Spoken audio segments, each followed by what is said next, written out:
There is to be a full rewrite of the hospital's escalation policy. This as officials seek to minimize the waiting time in the accident and emergency department. Chief Executive Officer Neil Clark says while there is heightened pressure on the A&E, operations there are heavily reliant on other departments throughout the hospital. Whilst the pressure might appear in the A&E department, that pressure might be because the labs are down. That pressure might be because the beds are full. So it's a very complex process, the A&E department. But we understand that process and we're doing a lot of work to try and improve it. Already we've brought additional nurses into the A&E department and we've got additional doctors to be recruited to support the A&E department. Already we're reviewing an escalation plan as to how can each of the other departments in the hospital support the A&E when it's getting busy. He says beyond reducing the waiting time in A&E, there needs to be public sensitization on healthcare prevention. Describing the department as a bottleneck, he says it shows the pressure the entire healthcare system is under and improvements need to be made.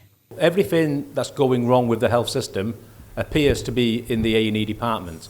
So that's maybe people are unable to identify the right place to get their treatment, unable to get their treatment from anywhere else. Maybe A&E is the only place they feel safe or feels the right place to go to. Maybe we haven't prevented an illness in the first place. We could have done more on healthcare prevention.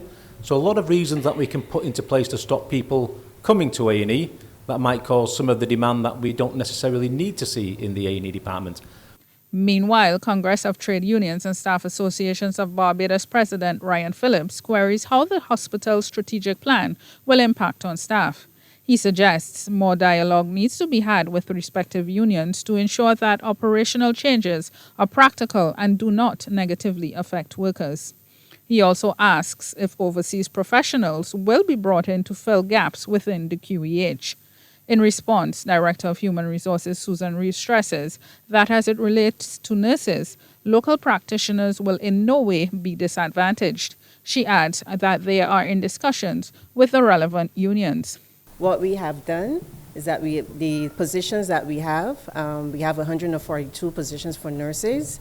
Those are for our local nurses. Yes, we would have brought in 82 Ghanaians, and those 82 Ghanaians are to assist with the deficit that we have right now, but those are not here indefinitely. They're only here on a 2-year contract, and that 2-year contract could be renewed for a further 2 years, and that would give us enough time to ensure that we have those nurses coming out of the Barbados Community College who will have passed the regionals. Hospital officials intend to collate all notes and suggestions for consideration before the strategic plan is fully implemented. Rachelle Agard, CBC News.